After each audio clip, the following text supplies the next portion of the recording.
नमस्ते। Good morning everybody, कैसे हो? आवाज आ रही है सबको लाउड एंड क्लियर? यस। आप हमसे शेयर करके चैट करके बताइए कि क्या हमारी आवाज आ रही है। चैट करिए और बताइए। Very good. ओके, बढ़िया। ग्रेट।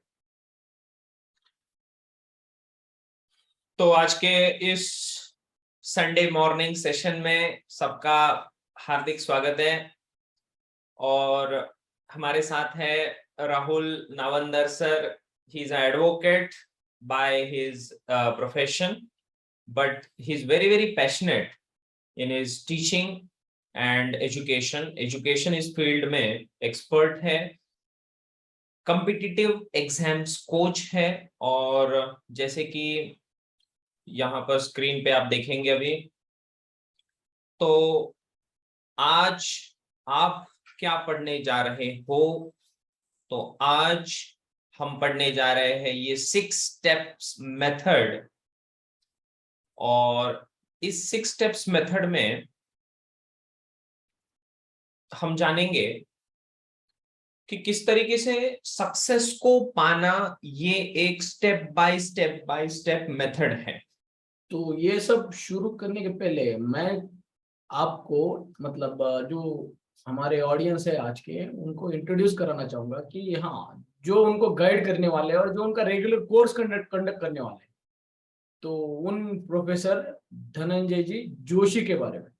तो आप जो मेरे बिल्कुल बगल में बैठे हैं और आपके सामने हैं, मिस्टर या फिर आप बोल सकते हो प्रोफेसर धनंजय जोशी सर, जिन्होंने आज तक ऑलमोस्ट 6,000 प्लस स्टूडेंट्स को कोचिंग दी है, ऑनलाइन हो ऑफलाइन हो, और प्रैक्टिकल ओरिएंटेशन उनका हमेशा रहा है। और असल में क्या है कि ड्रीम हर किसी का होता है, लेकिन रियलिटी बहुत कम लोग उसे कर पाते हैं। तो रियलिटी करने में दो चीजें बहुत ज्यादा अनिवार्य है। एक है अच्छा स्टडी मटेरियल और दूसरा है उतना ही क्वालिटी मेंटोर। तो जोशी सर एक क्वालिटी मेंटोर के नाम से महाराष्ट्र और ऑनलाइन प्लेटफॉर्म से पूरे भारतवर्ष में जाने जाते हैं। तो आज वो आपको मतलब एक उसका प्रैक्टिकल एक डेमो भी मिल जाएगा कि यस, जो कुछ ये एडवोकेट राहुल नावंदर बता रहे हैं तो वाकई में ऐसा है या नहीं, आपको ये देखने को मिलेगा। तो मैं सर से रिक्वेस्ट करना चाहूंगा कि सर प्लीज आज का डेमो शुरू करें। बिल्कुल सर। तो हमारे करियर और कॉम्पिटिटिव एग्जाम्स के जो सेमिनार होते हैं, जिसमें हम बहुत सारे स्टूडेंट्स अटेंड करते हैं, उनके 7, 8, 9, 10 से हो या फिर कॉलेजेस में हो, जैसे 11th और 12th में हो, या फिर जो ग्रेजुएशन करते हैं स्टूडेंट्स, उनको गाइडेंस करना हो, तो ये सारे सेमिनार्स और वेबिनार स्कूल्स और कॉलेजेस में अरेंज होते हैं। और इनमें सबसे जो इम्पोर्टेंट रोल है, तो ये हमारा परमाणु पिनेकल फाउंडेशन इसको प्ले करता है। बहुत सारे पर्सनैलिटी और लैंग्वेज डेवलपमेंट सेमिनार्स में भी हम काम कर चुके हैं, क्योंकि न केवल कॉम्पिटिटिव एग्जाम के लिए तैयारी करना, बल्कि उसके साथ साथ आपकी पर्सनैलिटी किस तरीके से डेवलप होगी, इसकी तरफ भी हमें ध्यान देना होता है। और इसीलिए it is very important that आप इस पर्टिकुलर वेबिनार से जो कुछ भी लेके जाए, अगर आपको एक भी पॉइंट अच्छा लगा तो कृपया नोट डाउन करें, एक नोटबुक रखें, और नोट डाउन करने के बाद यही सक्सेस रहेगा हमारा कि अगर वो अपने लाइफ में इसको इम्प्लीमेंट कर पाए। मैं एक बात उनको कहना चाहूंगा सर कि जब भी खास करके ऐसे सेशन जब हम अटेंड कर रहे हैं, तो एक चीज का ध्यान रखना है कि कोई भी चीज के बारे में जो आज तक हमने नॉलेज गेन किया है, उसके बारे में जो कुछ हमारी समझ बनी है, तो उसको वो पर्टिकुलर टाइम के लिए हमें बाजू में रखना है। तब जाके जो कुछ बातें बताई जा रही है वो एग्जैक्टली उनका इंपॉर्टेंस क्या है, उस पर फोकस बनेगा। अदरवाइज क्या होता है, यार ऐसे तो मैंने इसके पहले भी सुना है, ये तो मुझे सब पता है, लेकिन जब वो एक्चुअली करने जाते हैं तो पता चलता है कि अरे समथिंग इज मिसिंग। बिल्कुल। और वही बात मिस हो जाती है कब, जब हम यस, इंटरेक्शन जो आप सुन रहे हो, जो सेशन आप अटेंड कर रहे हो, वो टाइम में जब आप एक बायस्ड माइंडसेट से बैठते हो, तो बिल्कुल बिल्कुल जो कुछ आज तक इन सब चीजों के बारे में सुना है, सोचा है, वो सब बाजू में रखते हुए प्लेन माइंड से पूरा जितना मतलब खास करके हाफ आवर या पौन घंटा या 1 घंटा आपको बस ध्यान देना है, तो जिससे आपको एक मिल जाएगा रास्ता जो आपके ड्रीम को रियलिटी वाकई में बना सकता है। बिल्कुल बनाना तो आपने ही है, लेकिन एक अच्छा मेंटर इतना बड़ा रोल प्ले करता है, वो आपको असल में समझ में आए। तो प्लीज सर शुरू करते हैं। बिल्कुल। तो आइए आज के इस सत्र को शुरू करते हैं। Step number 1, we are going to see 6 steps. आज ये 6 स्टेप मेथड यहाँ पर पढ़ने जा रहे हैं, देखने जा रहे हैं, और जिसका ये सबसे पहला स्टेप जो आप देख रहे हो, know the nature of competitive exams.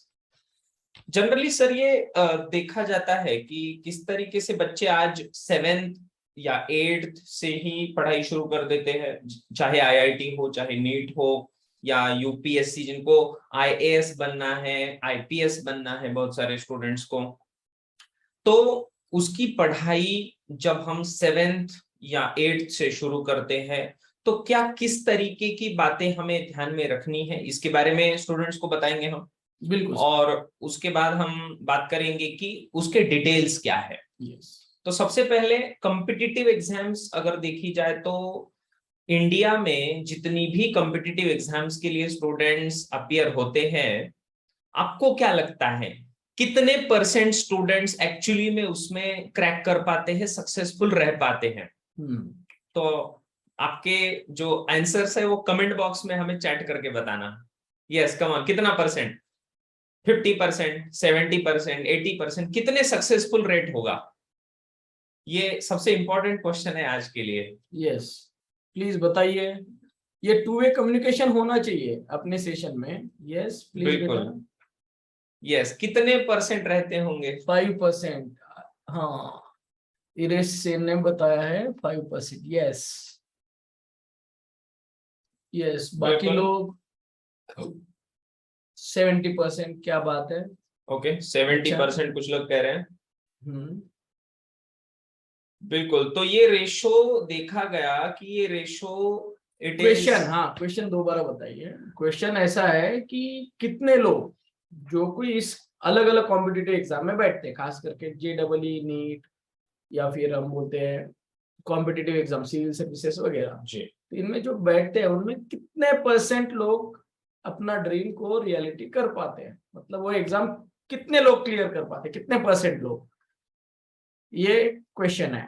Yes बिल्कुल, आप बता सकते हो कितना % होगा? 80%, 70%, 60%, 50%? कोई गेस? चलो, बहुत सारे गेसेस यहाँ पर आ रहे हैं। 20%। नायाब, फातिमा खान, अविशा सिंह और आयुषी है। ओके, जाकी अंसारी, आयरिश सेन, अम्मू, खुशी, चलो बहुत सारे लोग हैं, और भी बहुत सारे लोग आंसर कर रहे हैं। तो इनमें से कुछ लोगों का आंसर सही है। यस, सही दे रहे हैं आंसर कि यस, दिस रेशो, ये जो रेशो है, ये रेशो एक्चुअली 5 to 10% ही है। अच्छा, इतना कम? It is only 5 to 10%। क्यों सर? क्योंकि पहली बात कि कॉम्पिटिटिव एग्जाम्स जो ली जाती है, बच्चे उनको क्रैक करने के लिए तैयारी लेट शुरू करते हैं। ये पता ही नहीं रहता कि कब शुरू करना है। मतलब पोटेंशियल नहीं है, ऐसी बात नहीं है। हाँ, रोल है टाइम का रोल है। अच्छा, दूसरा चीज कि टाइम तो हो गया, दूसरी चीज है ये कि फैसिलिटी, जैसे स्कूल में पढ़ते हो तो ध्यान किसकी तरफ दिया जाता है? मार्क्स कैसे स्कोर किए जाए, कि भाई तो मार्क्स तो उन्हें मिलते हैं ना जिनको ज्ञान है। ऐसा कुछ कंपलसरी नहीं है, क्योंकि अच्छा। मार्क्स के पीछे जब हम दौड़ते हैं तो मान लो कि 100 में से किसको 99 मिले, किसको 98 मिले, किसको 97 मिले, ये जो रैट रेस जो बना के रखी है, तो इसमें पढ़ाई करो, उसको रट लो, और कैसे कैसे एग्जाम तक उसको रोक लो, और एग्जाम में जाके उसको जो कुछ भी है उधर डाउनलोड कर दो, बात खत्म हो गया।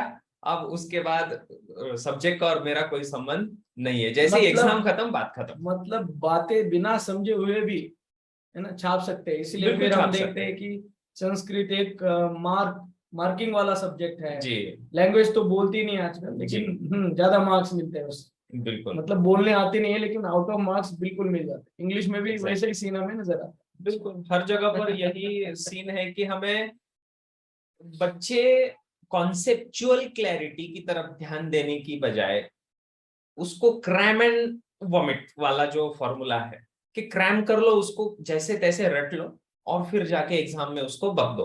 तो जो अंडरस्टैंडिंग वाला पार्ट है कि किस तरीके से इसकी अंडरस्टैंडिंग होनी चाहिए, कॉन्सेप्चुअली पढ़ने की जब बात आती है तो बच्चे इसको नहीं कर पाते।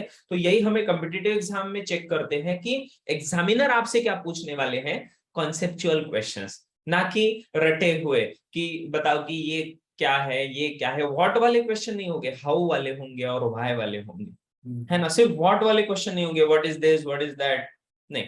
इसमें कॉन्सेप्चुअल क्लैरिटी की जरूरत पड़ेगी। ये सबसे इंपॉर्टेंट पहला जो पॉइंट है सबने ध्यान में रखना है। तो जैसे आईआईटी और नीट की हम बात करें तो बेसिकली ये 4 सब्जेक्ट्स सभी स्टूडेंट्स को पता ही है, मैथमेटिक्स फिजिक्स केमिस्ट्री बायोलॉजी सबसे ज्यादा इंपॉर्टेंट है। इनकी पढ़ाई जब हम 7th से ही बहुत अच्छे से करेंगे, अब इसके साथ साथ और भी सब्जेक्ट्स जो आगे यूपीएससी और आईपीएस के लिए जो जरूरी है, मैथमेटिक्स स्पेशली देखा गया कि बच्चे इसमें वीक रह जाते हैं। और जो बच्चे मैथ्स में वीक रह जाते हैं सालों साल उनका कॉन्फिडेंस और लो लो लो कम कम कम कम होते जाता है। और बच्चे इसकी तरफ ध्यान नहीं देते, स्टूडेंट भी ध्यान नहीं देते, पेरेंट्स भी नहीं और टीचर्स भी नहीं। और इसीलिए फिर बच्चा पीछे छूट जाता है। लेकिन ध्यान देने की जरूरत है कि ये मैथमेटिक्स कैसे स्ट्रॉन्ग किया जाए, ताकि क्योंकि मैथमेटिक्स सभी साइंसेस का फाउंडेशन बनता है। अच्छा, मतलब आपको अगर मैथ्स में वीक है तो फिजिक्स में भी दिक्कत हो सकती है। बिल्कुल फिजिक्स में दिक्कत होगी, केमिस्ट्री में भी दिक्कत होगी। अच्छा। केमिस्ट्री में भी बहुत ज्यादा मैथमेटिक्स यूज होता है। उसके बाद अगर बैंकिंग साइड में जाएंगे तो लॉजिकल रीजनिंग है, क्वांटिटेटिव एप्टीट्यूड है। यूपीएससी में देखेंगे तो हम वहां पर भी लॉजिकल रीजनिंग का बहुत बड़ा पोर्शन है, साइंस टेक्नोलॉजी है। तो इन सारी फील्ड्स में मैथमेटिक्स एक बेस बना हुआ है। एनडीए में तो मैथमेटिक्स का सेपरेट पेपर ही होता है, करेक्ट। यस सर, वो मतलब 300 मार्क्स का सेपरेट पेपर है। सेपरेट पेपर ही है। सर। तो इसका मतलब आप चाहे कोई भी फील्ड में क्यों ना जाओ, ये पहले बेस सब्जेक्ट्स को हमें बेसिक बनाना पड़ेगा। और कोरोना काल में क्या हुआ है सर, कि बच्चे ऑनलाइन पढ़ रहे थे लेकिन उसकी पता नहीं एक एक्वाइंटेंस नहीं है ऑनलाइन के साथ पढ़ने की, उसकी ये नहीं है, उसको आदत नहीं है। और इसके कारण फिर बच्चे पीछे छूट गए, मैथ्स नहीं समझा, साइंस नहीं समझा, उसमें फिजिक्स स्पेशली टफ लगने लगता है बच्चों को, इसलिए बच्चे पीछे छूटते जा रहे। तो अभी वो टाइम है कि हम ये बेसिक्स को अच्छे से पहले कवर करें। और उसी तरीके से यूपीएससी की बात करते हैं। बिल्कुल यस सर, सिविल सर्विसेज अगर सिलेबस कोई भी देख ले, अभी भी देख ले, मतलब अगर जरूरी नहीं है कि हम ग्रेजुएशन के बाद ही सोचे, अभी से देखते हैं तो ध्यान में आता है कि जो 5वीं कक्षा से 12वीं कक्षा तक की जो बातें हैं वही सब बातें हैं। लेकिन बस जैसे आपने थोड़ी देर पहले बताया, कॉन्सेप्चुअल क्लैरिटी जब तक नहीं रहेगी तब तक कोई भी फील्ड के लिए हम लायक नहीं बने। बिल्कुल। और ये सब सब्जेक्ट कहीं ना कहीं हमें आगे जाके यूज करने हैं डे टू डे लाइफ में, बिल्कुल यही उनसे उम्मीद की जाती है। यस ये पढ़ाई के लिए अलग अलग किए गए हैं, अदरवाइज ये इंटरडिपेंडेंट इंटरमिंगल्ड है। यस तो यही सब बातें हैं हमें ध्यान में लेनी पड़ती है। बिल्कुल। Yes sir.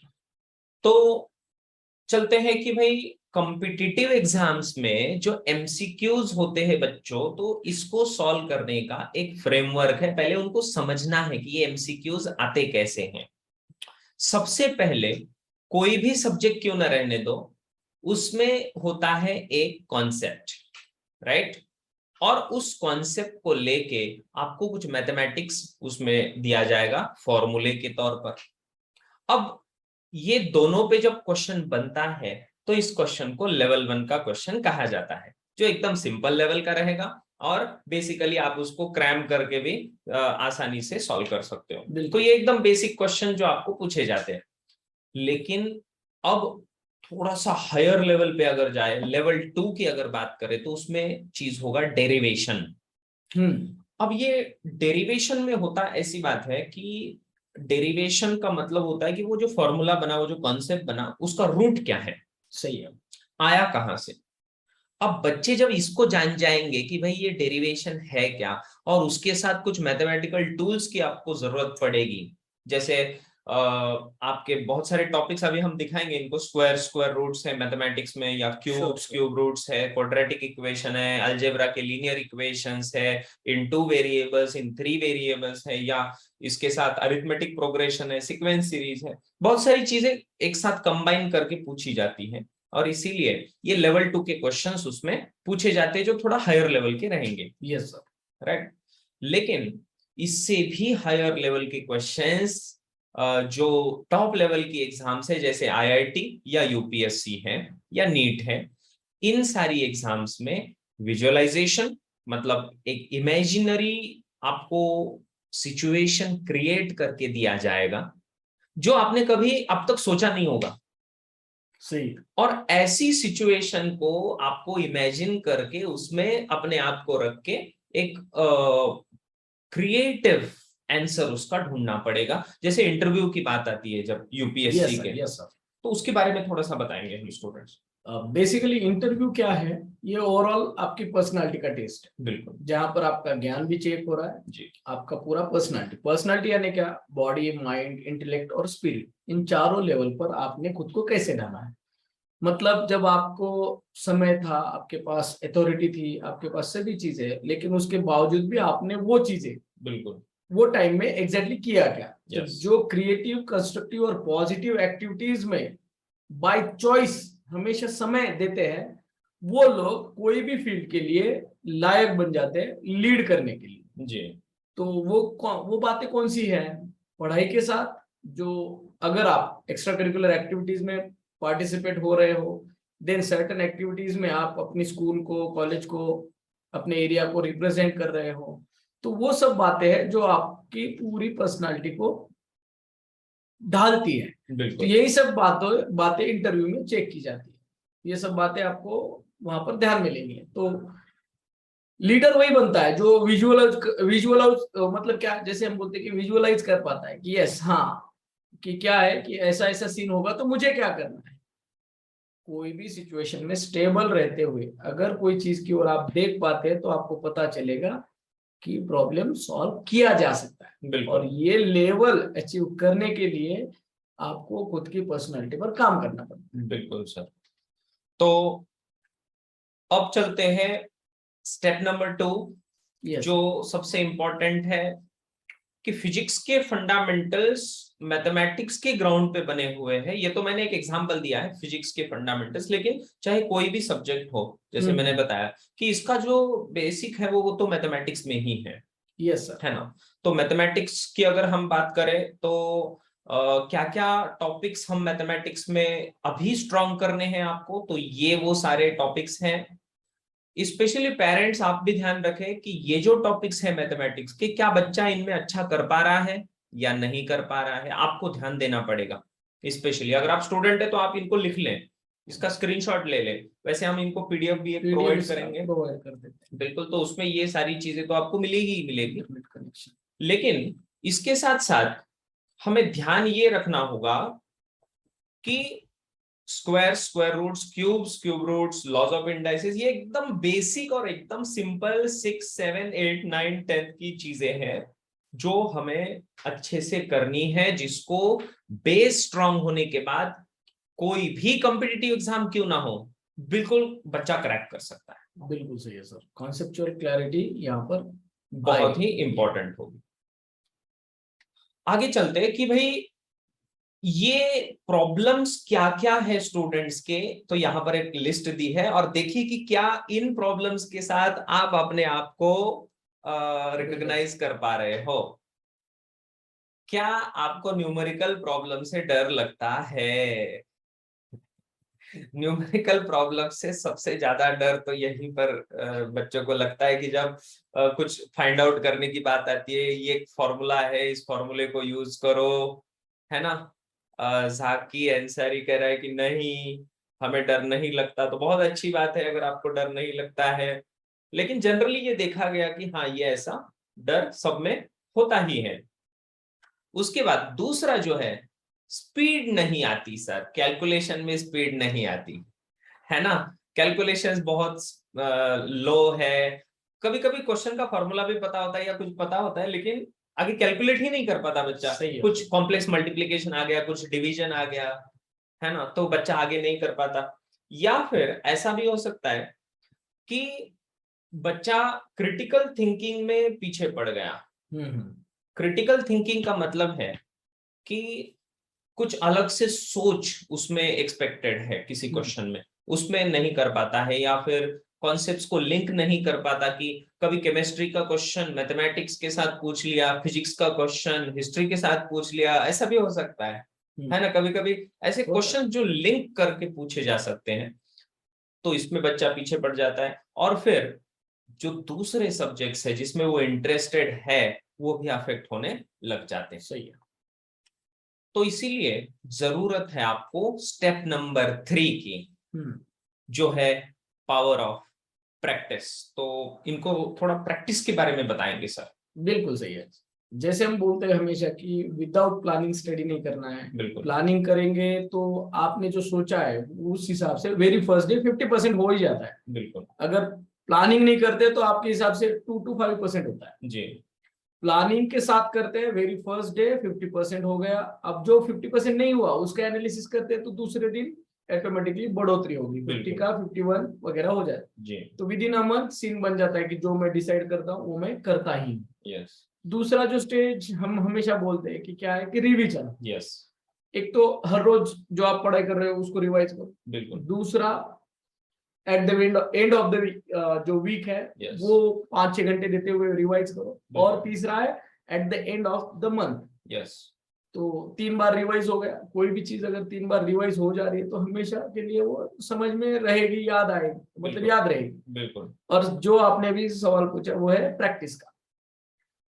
पढ़ाई करना एक अलग बात है, नॉलेज गेन करना, जी। लेकिन जिस चीज के लिए पढ़ाई की जा रही है वो है एग्जाम। बिल्कुल। और एग्जाम एक पर्टिकुलर टाइम पीरियड में हमें देना होता है। बिल्कुल। तो वो टाइम में एक स्ट्रेस होता है। यस। तो स्ट्रेस को डील करने का अगर प्रैक्टिस नहीं है तो फिर ये साल 2 साल 3 साल की जो मेहनत है वो पूरी व्यर्थ जाने का डर है। बिल्कुल।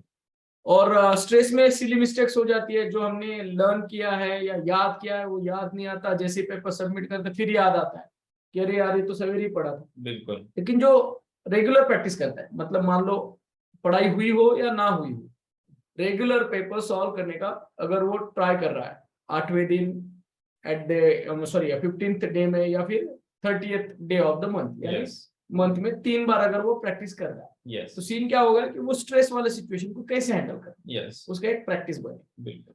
अगर पढ़ाई हुई है तो प्रैक्टिस क्या काम करती है, टाइम मैनेजमेंट बताती है। पढ़ाई नहीं हुई है तो किस दिशा में जाना है, हम कहाँ पर कम है। बिल्कुल, क्योंकि उसको टाइम अगर कम पड़ रहा है तो वो मैनेज भी कर सकता है। क्योंकि Yes. अगर मान लो कि कोई ऐसा स्टूडेंट है कि जिसको कॉन्सेप्ट सारे आते हैं, कॉन्सेप्ट्स तो सारे आते हैं, लेकिन टाइम में, गिवन टाइम में टाइम बाउंड लिमिट होती है वहां पर, तो Yes. उस लिमिट में उसको एक्सप्रेस कर पाना ये एक अलग आर्ट है। तो वो बगैर प्रैक्टिस के नहीं उसमें होगा। वो परफेक्शन नहीं हासिल कर बिल्कुल। सकता। यस। करेक्ट। यस। तो इसीलिए प्रैक्टिस सबसे जरूरी। तो ये चीज सबको नोट डाउन करनी चाहिए कि किस तरीके से प्रैक्टिस का जो रोल है, हार्डवर्क करना हमारे लिए अनिवार्य है। जो लोग हार्डवर्क करेंगे तो बिल्कुल उनके लिए आसान लगने लगेगा। बिल्कुल। तो इसीलिए ये अलग अलग लेवल्स पे शायद प्रैक्टिस की हम बात करते हैं, है ना? यस सर, बिल्कुल है ना? यस। तो इसमें टॉपिक वाइज वगैरह आप बता दीजिए। यस सर, मतलब अगर स्टेप बाय स्टेप जाते हैं तो सीन क्लियर हो जाएगा डायरेक्टली पूरे साल भर का करने के बजाय। हाँ, शुरू से अगर देखते हैं तो हाँ, पहले टॉपिक वाइज करते हैं, फिर चैप्टर वाइज, फिर यूनिट वाइज, फिर ओवरऑल, बिल्कुल। Then quarterly, half yearly, yearly, और जी। फिर देन फुल सिलेबस को ध्यान में रखते हैं। बिल्कुल। अगर ऐसा करते हैं तो कोई भी, मतलब जो बोलते हैं कि हम छोटी छोटी बातें, छोटे छोटे गैप्स है, छोटे छोटे लूप होल्स है, वो पूरे क्लियर रिजॉल्व होने होते, लगते क्लियर हैं। होने लगते हैं। और बिल्कुल। जब पूरा क्लियर है तो वहां से टेक ऑफ करना कोई मुश्किल वाली बात नहीं। बिल्कुल है, आसान हो जाता है। यस। और दूसरी चीज है कि आपको ये भी देखना पड़ेगा कि आप आपके स्कूल में जहां पर हैं आपका वहां पर क्या लेवल है, कि बाकी बच्चों से अच्छा कर रहे हो या नहीं कर रहे हो, आपको सही। कंपेयर करना जरूरी है। क्योंकि हाँ, कंपटीशन क्या है कि कंपटीशन में हम कहाँ पर है, यस किस लेवल पर है, बिल्कुल वो जानना भी जरूरी होता है। जैसे जेई और नीट की जो एग्जाम्स होती है हमारे यहाँ, आईआईटी और जो इंजीनियरिंग और मेडिकल एंट्रेंस एग्जाम्स है, अब इसके लिए ऑल इंडिया रैंक्स निकलती है। अब ऑल इंडिया रैंक्स में पहला रैंक, दूसरा रैंक, तीसरा रैंक, ऐसा हजारों लाखों में ये रैंक रहेंगे। तो इसमें आप जहां पर अभी है वो डिसाइड करेगा कि आपको कौन सा कॉलेज मिलेगा। बिल्कुल सही। करेक्ट है, क्योंकि आपका रैंक अगर बहुत, भले ही आपके मार्क्स ज्यादा हो, लेकिन आपके मार्क्स से ज्यादा मार्क लेने वाले अगर ज्यादा बच्चे हैं तो आपका ज्यादा मार्क्स लेना जरूरी नहीं है। यस बिल्कुल। है ना। तो इसीलिए आपका रैंक क्या है वो मैटर करता है, और कौन सा कॉलेज मिलेगा या नहीं मिलेगा, इसके लिए हमें ये सारी चीजें देखनी पड़ती कि आपका रैंक कैसे आ रहा है और किस तरीके से आपको और अच्छा इस सब्जेक्ट में करना होगा। बिल्कुल तो सही। इसलिए ये प्रैक्टिस वो रोल प्ले करती है। स्टेप नंबर 4 प्यारे बच्चों है पावर ऑफ सेल्फ स्टडी। तो सेल्फ स्टडी के बारे में तो बहुत जानकारी तो है। बहुत सारे बच्चे हैं कि सेल्फ स्टडी की प्रॉब्लम्स आती हैं, उनमें नींद आ जाती है, जैसे ही बुक खोलता हूं तो बच्चों को नींद आ जाती है। या फिर कभी कभी ऐसा हो जाता है कि अगर स्टूडेंट बैठा है स्टडी टेबल पे, तो एक सब्जेक्ट लेने बैठ गया, उसका मन आया नहीं नहीं अभी दूसरा सब्जेक्ट कर लो, तुरंत सब्जेक्ट चेंज कर देता है। अगर वो दूसरा सब्जेक्ट लिया उसमें भी मन नहीं लगा, तीसरा, या फिर किसी दूसरे ही चीजें याद आने लगती है कि आज किसके साथ झगड़ा हुआ, उसने क्या कहा, फिर मैंने क्या कहना चाहिए था, तो अरे उसने ऐसा कैसा बोला मुझे। तो ये सारी जो चीजें हैं मन के अंदर, माइंड डिस्ट्रैक्टेड रहता है, कॉन्सेंट्रेट नहीं कर पाते बच्चे, फोकस नहीं कर पाते। तो सर इसके लिए बच्चों ने क्या करना चाहिए और किस तरीके से ये सेल्फ स्टडी जो है वो उनके लाइफ में कारीगर साबित हो, इसके बारे में थोड़ा चर्चा करते हैं। Yes sir. बेसिकली अगर कोई पढ़ना लिखना जानता है बिल्कुल तो उसने एक बात ध्यान में लेनी है कि जब आप खुद से पढ़ाई करने लगते हो तो असल में पढ़ाई तब शुरू होती है। बिल्कुल अगर हम पढ़ना लिखना जानते हैं, खुद से पढ़ाई अगर शुरू कर दी है, तो उसमें पहला स्टेप रहेगा कंफ्यूजन यानी डाउट्स आना, और वो डाउट्स क्लैरिफाई करना असल में रियल स्टडी है। बिल्कुल और उसके लिए जो प्लेटफॉर्म्स है उसे हम स्कूल्स, कॉलेजेस, क्लासेस कहते हैं। जी अगर आप सेल्फ स्टडी नहीं करोगे और टीचर का एक पर्टिकुलर टॉपिक पढ़ाने के बाद या फिर वो पूरा सब्जेक्ट पढ़ाने के बाद हम स्टडी शुरू करेंगे, ऐसा अगर हम सोचते हैं कि हाँ पहले टीचर ने पढ़ाना है बाद में फिर हम करेंगे, तो टीचर वो जो कुछ लिमिटेड सिलेबस है वो साल भर उसे खींचना होता है। हाफ सिलेबस फर्स्ट टर्म के लिए और रिमेनिंग हाफ फाइनल टर्म के लिए।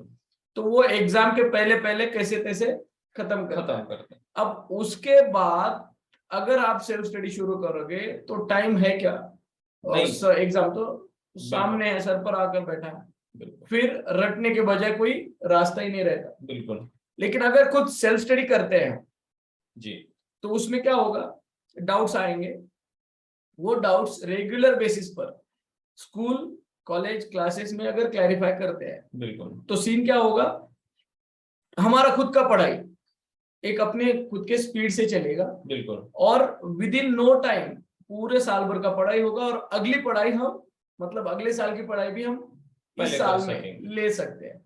और वही लोग हैं जो IIT, JEE, NEET, MPSC, UPSC, banking, अलग अलग एग्जाम में जो टॉप कर रहे हैं, वो वही लोग हैं जिन्होंने 7वीं कक्षा से ही उन्होंने सोच रखा है कि यस मुझे क्या करना है, सेल्फ स्टडी पर जोर देना।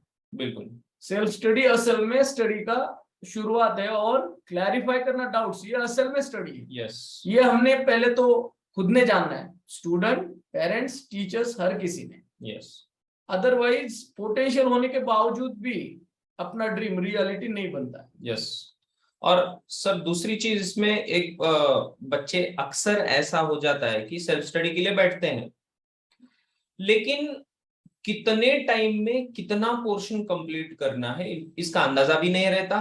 कभी कभी एक चीज से दूसरी चीज में उलझ जाते हैं, तो क्या इनको एक गाइडेंस की जरूरत पड़ती है? क्योंकि जब सेल्फ स्टडी करेंगे, यस। है ना? अब स्टडी कैसे करें उसका भी एक मतलब पैटर्न होता है सर। बिल्कुल। कि जैसे कि अगर मान लो बहुत से लोग पूछते हैं कि सर कितने घंटे बैठना चाहिए। जी सर आपने कभी कोई इंटरव्यू में, आपने भी बहुत सारे अलग अलग सेक्टर में काम किया है जी और एजुकेशन सेक्टर आपका पैशन, इसलिए आप यहाँ हो। जी। तो क्या अभी आपने कभी मतलब इंटरव्यू में ऐसा सवाल फेस किया है कि आप कितने घंटे पढ़ाई करते थे? नहीं। ऐसा तो नहीं पूछा जाता। लेकिन आपको हर सब्जेक्ट के कॉन्सेप्ट्स कॉन्सेप्ट्स के ऊपर। पूछे गए, उससे रिलेटेड एडवांस चीजें पूछी गई, उससे बिल्कुल। रिलेटेड करंट अफेयर्स पूछा गया। जी इसका मतलब क्या है कि कितने घंटे बैठते हैं।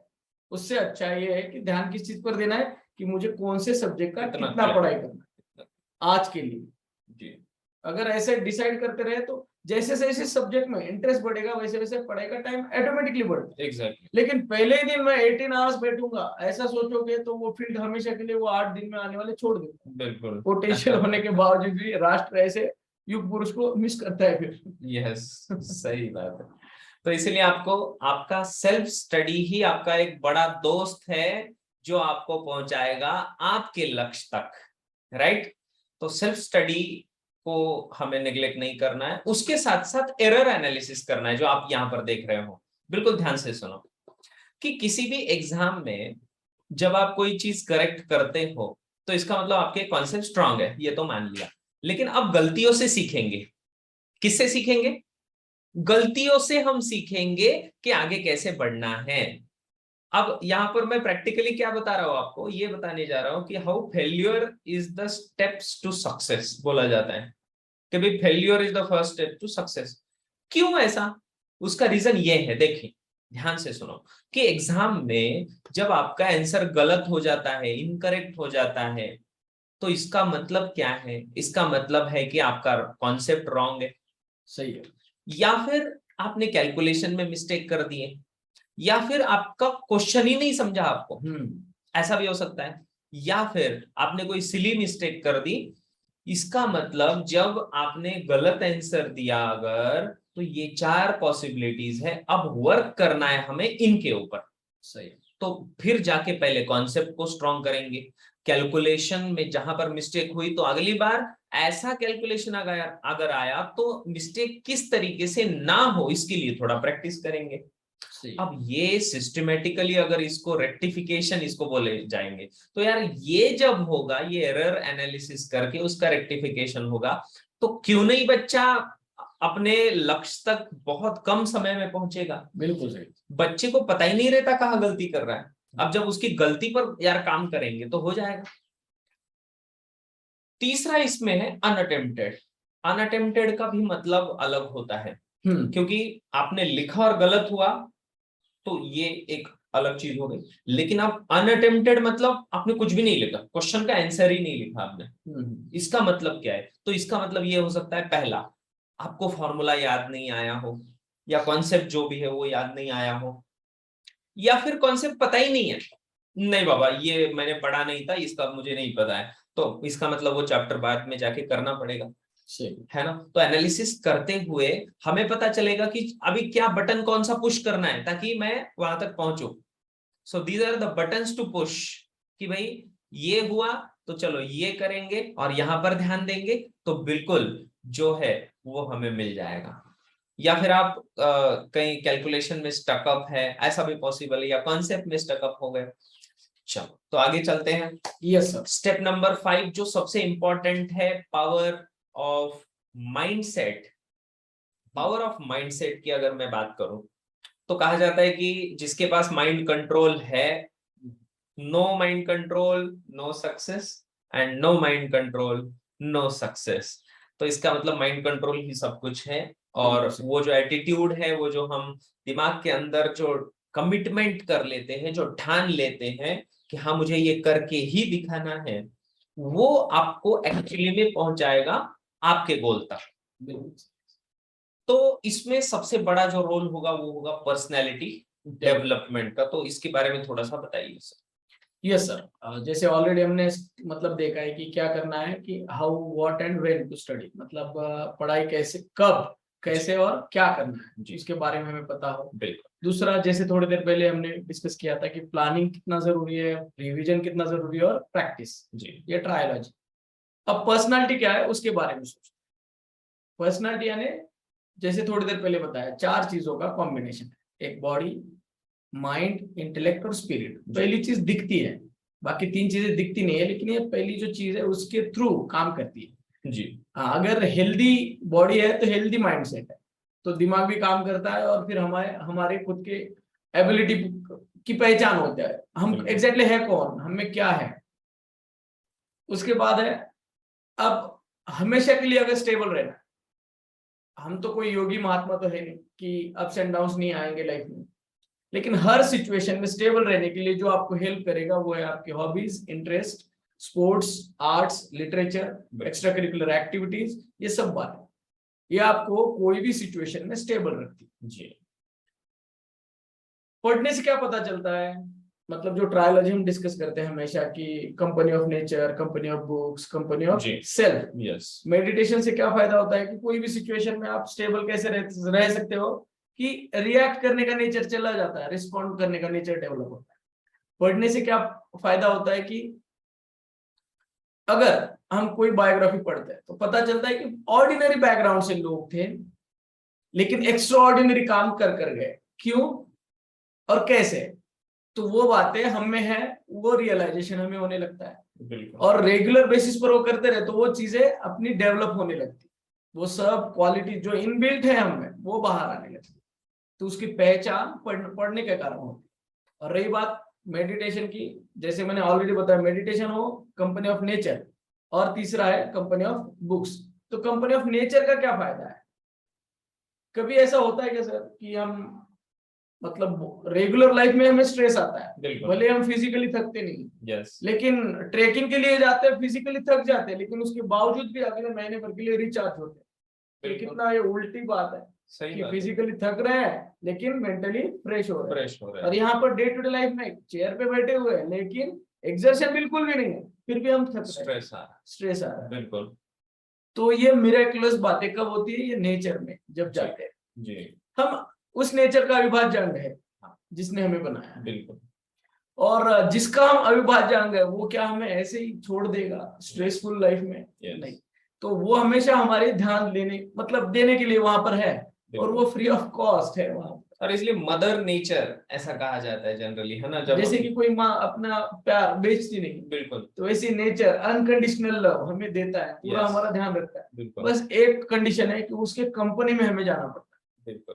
तो जरूरी नहीं है कि हर रोज जाओ, कहीं मतलब जो बड़े बड़े ट्रेकिंग स्पॉट है वहां पर हर रोज जाओ, जरूरी नहीं, लेकिन एक काम तो कर सकते हो, मॉर्निंग या इवनिंग में वॉक तो ले सकते हो। बिल्कुल, वॉक कर सकते हैं। हाँ, अगर उतना ही करते हैं तो एक कनेक्शन बन जाता है, जो हमारी इनर एनर्जी और जो कॉस्मिक एनर्जी, उसमें एक बॉन्ड बन जाता है। और जो हम बोलते हैं ओंकार, ओंकार का जो जाप करते हैं, खास करके जब हम सवेरे मेडिटेशन करते हैं, तो वो कनेक्शन बिल्ड करने का ही काम करता है, जिसपे नासा भी रिसर्च कर रही है। तो ये सब बातें हैं, पर्सनालिटी डेवलपमेंट एक बहुत बड़ा की फैक्टर है जी। पढ़ाई करने से लेकर पोस्ट अचीव करने तक, और पोस्ट अचीव करने के बाद परफॉर्मेंस देकर रिटायर होने तक, तो हर जगह आपको आपकी पर्सनालिटी से ही जाना जाता है कि आपके विचार क्या है, आपके तत्व क्या है, आपके मूल्य क्या है, आपकी फिलोसॉफी क्या है ना, जिसे हम बोलते हैं तत्व, फिलोसॉफी, विचारधारा, और आपका जो प्रायोरिटी क्या है लाइफ, ये सब बातें आपकी पर्सनालिटी से झलकती। बिल्कुल सर, यस। तो इस तरीके से कि न केवल बुक्स बल्कि नेचर और खुद के साथ भी हमें एक रिलेशन बनाना है, तो ये यहां से हमने समझा। और चलते हैं अब स्टेप नंबर 6 जो आपको पहुंचाएगा आपके गोल तक, वो है पावर ऑफ सिस्टम। यस। क्या आपने ये ऑब्जर्व किया है बच्चों, डियर स्टूडेंट्स, पेरेंट्स, जो भी आप आज हमारे साथ मिलने आए हो, क्या आपने ये ऑब्जर्व किया है कि बच्चे का संगति जैसा रहता है, उस बच्चे का फ्रेंड सर्कल कैसा है, उससे बहुत ज्यादा डिसाइड होता है कि वो कैसा सोचेगा। बिल्कुल। उसके साथ साथ उसका मेंटर, उसका गाइड, उसके टीचर, उसके आजू बाजू के लोग उसको किस तरीके से गाइड कर रहे हैं, इन सभी चीजों का उसके ऊपर फर्क पड़ता है। और इसीलिए जरूरत होती है पावरफुल सिस्टम की। अब इस सिस्टम में पेरेंट्स भी होते हैं जो उनके गाइड है, तो वो माइंडसेट बिल्डर है बेसिकली। पेरेंट्स ने ये नहीं बोलना चाहिए कि अरे तू तो गधा है, तेरे को तो यार कुछ मार्क्स ही नहीं है, वो तो पड़ोस का लड़का वो कितना अच्छा मार्क्स ला रहा है। कंपैरिजन नहीं होना। कंपैरिजन बहुत ज्यादा करते हैं पेरेंट्स, तो ये सबसे पहले बंद हो जाना चाहिए कि कंपैरिजन ना हो बच्चों के साथ। दूसरा चीज है कि उसको जो कुछ भी गाइड कर रहा है, जो मेंटर उसका है, वो मेंटर कुछ इस तरीके से मेंटरिंग करे कि उसके जो वीक पॉइंट्स है उनको स्कोप ऑफ इम्प्रूवमेंट दे और उसको एक प्रोग्राम दे। यस। एक डेली प्रोग्राम उसको मेंटर और गाइड की तरफ से मिलना चाहिए। जो हमारी कोचिंग में भी हम जो प्रोवाइड करते हैं बच्चों को, तो यही इसी के ऊपर काम करते हैं कि बच्चों का वीकनेस क्या है और किस तरीके से उसे डिस्ट्रैक्शन से दूर रखा जाए और अपने जो करनी है चीजें उनके ऊपर फोकस किया जाए। क्योंकि जब तक कुछ करने के लिए पॉजिटिव बच्चे के पास नहीं है, तब तक वो निगेटिव में उलझा रहेगा। तो अगर पॉजिटिव चीजें अगर बढ़ा दी जाए अपने आप, तो निगेटिव चीजें अपने आप हटने लगती है। बिल्कुल सही। तो जिसमें एक रोड मैप की तरह कि भाई चलो, जैसे गूगल मैप आप यूज करते हो, है ना, हर कोई गूगल मैप यूज करता है, यस और नो? कि हम अगर मान लो कि कहीं जाना है तो गूगल मैप लगाते कि भाई यहाँ से यहाँ जाना है, चलो, और फिर डायरेक्शन पे क्लिक करते हैं। करेक्ट। तो जैसे ही डायरेक्शन पे क्लिक करते हैं तो डायरेक्शन बताती है from 300 meters take left, 400 meters take right. Correct.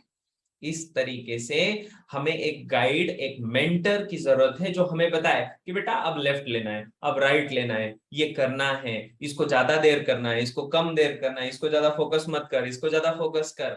इस तरीके से वो जो गूगल मैप वाली जो वुमन है, वो किस तरीके से आपको गाइड जब करती है तो अच्छा लगता है, हाँ चलो इधर लेना है। सही है। तो इस तरीके से एक मेंटर और गाइड की जरूरत पड़ेगी आपको, जो आपको सही सही रास्ता बताए, और आपका वेल विशर भी होना चाहिए। यस।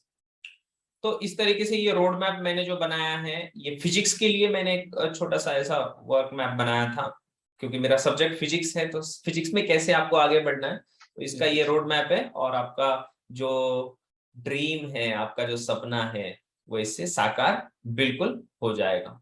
और पेरेंट्स के बारे में तो ऑलरेडी हमने बता दिया। तो इस तरीके से सर, क्या लगता है आपको, ये बच्चे अभी है ट्रांसफॉर्मेशन की फेज में है, बिल्कुल सर। और इनको अब रेडी रहना चाहिए? आज का ये वेबिनार आपकी लाइफ का एक लाइफ चेंजिंग और आज से एक्शन टेकिंग मोड में आप आने चाहिए बेसिकली। बिल्कुल सही है सर। कि नहीं बस एक जगह पर रहना है, बैठना है और बस सुनो, अच्छा हाँ ये भी अच्छा है, ये भी ठीक है, ऐसा सुनने वाले तो बहुत सारे होते हैं, एक्शन कोई नहीं लेता। तो एक्शन टेकिंग मोड में आना है इनको आज से। बिल्कुल सर। और आपने जो कुछ भी यहाँ पर सुना आज, तो उसके साथ साथ हम आपको हमारी जो सिस्टम है, तो हमारे सिस्टम में हम किस तरीके से कोचिंग देते हैं, हम ऑनलाइन कोचिंग भी देते हैं, और हमारे महाराष्ट्र, औरंगाबाद और पुणे में भी सेंटर्स है, तो वहां पर भी हमारी कोचिंग चलती है। तो इसके बारे में भी इनको बताएंगे। तो क्या आप जानना चाहते हो कि हमारे क्या क्या कोर्सेस हैं? इसके बारे में भी हम यहाँ पर आपको बताएंगे शॉर्ट में। तो परमाणु पिनेकल फाउंडेशन में सबसे पहले हम जो ये सारे कोर्सेज लेते हैं, तो हमारा उद्देश्य या गोल जो रहता है कि इम्प्रूव्ड स्किल्स आपकी हो जाए फिजिक्स, मैथमेटिक्स और सारे सब्जेक्ट्स में बेसिकली, क्योंकि फिजिक्स और मैथमेटिक्स सबसे बेसिक है, और फिर उसके ऊपर बिल्टअप होंगे बहुत सारे और चीजें। जिनको आईएएस बनना है, आईपीएस बनना है, उनके लिए भी जो बेसिक चीजें हैं, फंडामेंटल्स है, वो पूरे क्लियर करा देते हैं। उसके साथ साथ प्रॉब्लम को सॉल्व करने की जो स्पीड है वो आपकी बढ़ जाएगी। हमारे कॉन्सेप्चुअल लर्निंग का जो ज्यादा फोकस रहेगा इसमें, ताकि बच्चे अंडरस्टैंड कर पाए कि डीपली कॉन्सेप्ट्स कैसे सीखें।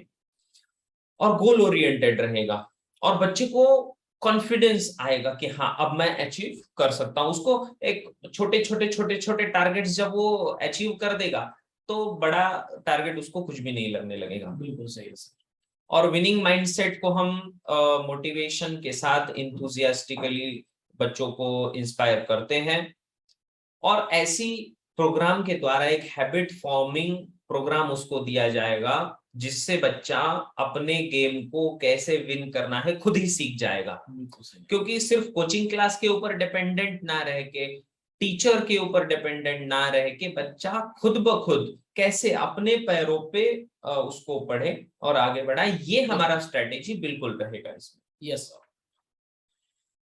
तो ये आईआईटी या नीट फाउंडेशन का हमारा कोर्स रहेगा, जिसमें हम कॉम्पिटिटिव एग्जाम्स की जो पढ़ाई कराते हैं, 1 साल का ये कोर्स रहेगा और इसकी लाइव ऑनलाइन बैच रहेगी।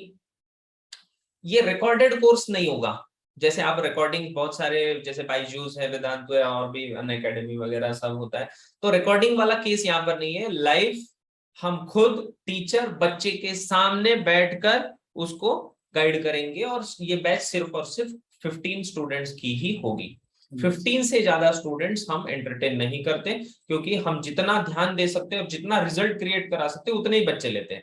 15 से ज्यादा स्टूडेंट किसी भी एक बैच में नहीं होते। तो इसमें ये आईआईटी फाउंडेशन कोर्स है, जिसमें हम मैथमेटिक्स, फिजिक्स और केमिस्ट्री और बायोलॉजी, ये 4 सब्जेक्ट्स 1 साल में पूरे कवर कराते हैं, अप्रैल इस मंथ तक। बिल्कुल सही। अब जो इसका सिलेबस है, तो इसको शॉर्ट में मैंने यहाँ पर दिया, इसको एक पीडीएफ फॉर्म में पूरा आपको दिया जाएगा। ये सिलेबस बना कैसे है, तो ये सिलेबस बनता है आपके एनसीईआरटी सीबीएसई इस लेवल से लेकर हम उसको धीरे धीरे उठाते हैं और कैसे कॉम्पिटिटिव एग्जाम जैसे आईआईटी नीट के सिलेबस से मैच करा के कुछ टॉपिक्स वहां से उठा लाते हैं। तो जैसे अब आप यहाँ पर ट्रिग्नोमेट्री देख रहे हो, तो ट्रिग्नोमेट्री, एक्सपोनेंशियल फंक्शंस, या फिर आपका ट्रायंगल्स है, क्वाड्रिलेटरल्स है, मेंसुरेशन है, सर्कल है, इनका जो ज्योमेट्रिकल पार्ट है वो किस तरीके से आपके 11th और 12th से मैप हो जाए, इसकी तरफ स्पेशली ध्यान रहता है। तो इसको डिजाइन ही ऐसे किया गया है। तो ये फिजिक्स का टॉपिक्स होगा, जिसमें देखिए काइनेमेटिक्स, ट्रिग्नोमेट्री और Newton's laws of motion and so on, ये सारी चीजें किस तरीके से मैप करनी है। केमिस्ट्री में भी वही सेम कॉन्सेप्ट हमने यूज किया है। और यूपीएससी फाउंडेशन, जिनको आईएएस या आईपीएस बनना है, तो जरा इसके बारे में भी स्टूडेंट्स को बताइए। बिल्कुल सही है। इसमें खास करके हम देखते हैं कि सोशल साइंसेस, बिल्कुल, जो 10th तक जनरली एक हाँ यार अब ऑप्शन नहीं है इसलिए पढ़ना पड़ता है, अदरवाइज इनमें हमें कोई इंटरेस्ट नहीं है। कि हिस्ट्री के बारे में सोचा जाता है गड़े हुए मुद्दे क्यों उखाड़ना है, पॉलिटिक्स के बारे में सोचा जाता है कि ये हमारे काम की बातें नहीं है, ये पॉलिटिक्स बच्चों को हाँ नींद आने लगती है कुछ लोगों को, तो पॉलिटिक्स पॉलिटिक्स ऐसा कुछ समझ वो है नहीं। बिल्कुल, जियोग्राफी, अरे वो पत्थर पेड़ पौधों की बातें क्या करनी है जी। लेकिन असल में ये बातें ऐसी है जो आपके जीवन को हमेशा के लिए प्रभावित करती है। बिल्कुल, अगर आपको आपका भूतकाल पता है, आपने क्या करना है, ये सब यानी पॉलिटी पता है, और आपका जो जियोग्राफिकल नेचर है वो सब पता है, तो आप हर फील्ड के लिए जो चीजें जरूरी है वो सब आप जनरली वो मतलब दे पाते हो। बिल्कुल। उसी के साथ इकोनॉमिक्स, यानी जो हम बात करते हैं कि it is all about money, कौन से फैक्टर्स है जो उस पर असर करते हैं जी, जो एक इंडिविजुअल से लेकर कंट्री एट लार्ज तक वो असर करने वाला फैक्टर है। यस, इन सब चीजों से रिलेटेड करंट अफेयर्स कि हमें जनरल अवेयरनेस है या नहीं। देन जैसे थोड़ी देर पहले बोला, इंटरव्यू के लिए पर्सनालिटी डेवलपमेंट जरूरी है। बिल्कुल, जैसे आपने भी बताया कि मैथमेटिक्स और लॉजिकल रीजनिंग, जो कि नॉट ओनली साइंस के फील्ड के लिए जरूरी है बट ऑल्सो ये जो सिविल सर्विसेज है वहां पर भी उतना ही वो बहुत ज्यादा इंपॉर्टेंस रखता है। जी।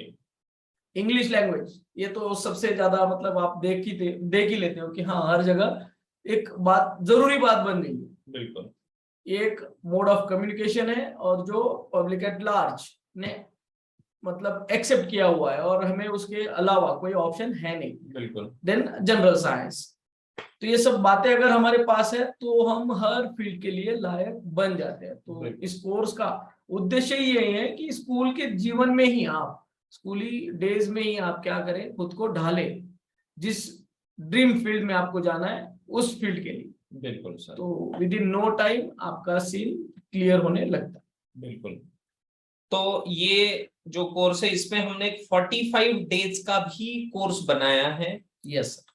तो इसमें 45 डेज में 60 क्लासेस होती है और ये 3 डेज अ वीक होगा, जिसमें वीकली स्टडी प्लान आपको दिया जाएगा, सारे सब्जेक्ट्स के बेसिक्स कवर होंगे और एक ऐसा आपका माइंडसेट फॉर्म हो जाएगा, सेल्फ स्टडी की आदत इस तरीके से फॉर्म हो जाएगी कि बच्चा अगर साल भर भी नहीं करता है, हमारे पास 3 महीने भी अगर करता है इन 45 डेज में, 1.5 महीने में, तो बच्चा अपने आप इंस्पायर होके सेल्फ स्टडी कैसे करना है और किस तरीके से आगे बढ़ना है, ये सारी इंफॉर्मेशन उसके पास रहेगी और आदत बन जाएगी और अपने लक्ष्य तक पहुंचेगा। तो इसमें guidance for all round personality development भी होगा, एक्सीलेंस कैसे करना है अपने एकेडमिक्स में, और एक्सपर्टीज कैसे हासिल करना है एक्स्ट्रा करिकुलर एक्टिविटीज में, ये भी बातें इसमें बताई जाएगी। टिप्स, ट्रिक्स, डूज डोंट्स क्या चीजें हैं, तो ये सारी चीजें इसमें बताई जाती है बेसिकली। यस। तो इन सारे कोर्सेज के बारे में आज हमने देखा और बहुत सारी इंफॉर्मेशन देखी। तो अब समय है आपके क्वेश्चंस का। हम आपके सारे क्वेश्चंस को आंसर करना चाहते हैं। आप में से किसी को भी कोई भी क्वेश्चन हो, आप बिल्कुल अपना मन बेझिझक आप पूछ सकते हो, बेझिझक विदाउट एनी हेजिटेशन। बिल्कुल बिल्कुल। तो यस, किसी का अगर कोई प्रश्न है तो बताइए। You can raise your hand या फिर आप अपने आप को अनम्यूट करके बोल भी सकते हैं। यस।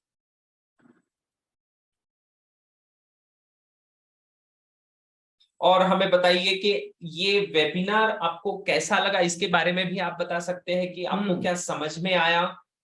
अगर कोई अपना एक मत व्यक्त करना चाहता है कि आपको ये वेबिनार कैसे लगा, उसके बारे में भी अगर बोलना है तो बोल सकते हो।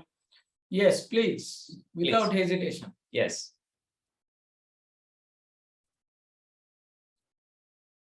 यस, बहुत सारे लोग हैं हमारे साथ, अम्मू, अमृता, अंजलि, अवियांशा, आयुषी, दक्ष, खुशी, नूरेन, जावेद, इनामदार, आरजे, सृष्टि, सुमन जी। आप में से किसी को कोई प्रश्न अगर है तो बिल्कुल अभी भी पूछ सकते हो, या फिर बाद में व्हाट्सएप चैट करके हमसे आप व्हाट्सएप पे भी पूछ सकते हो इसके बारे में, और ज्यादा जो भी आपको जानकारी चाहिए या आपके करियर के बारे में आपको क्वेश्चंस है या कोई डाउट है आपके मन में या कुछ कंफ्यूजन है कि ये कैसे किया जाए, तो इसके बारे में भी अगर जानना है तो बिल्कुल हम आपके लिए अवेलेबल है। ये दक्ष भंडारी यहाँ पर कह रहे हैं कि very useful and nice sirs, thank you, thank you so much, thank you so much everyone. सभी लोग यहाँ पर आए और इन्होंने अपना कीमती समय देकर इस वेबिनार को अटेंड किया, इसलिए आपका हार्दिक धन्यवाद। धन्यवाद। मिलते हैं।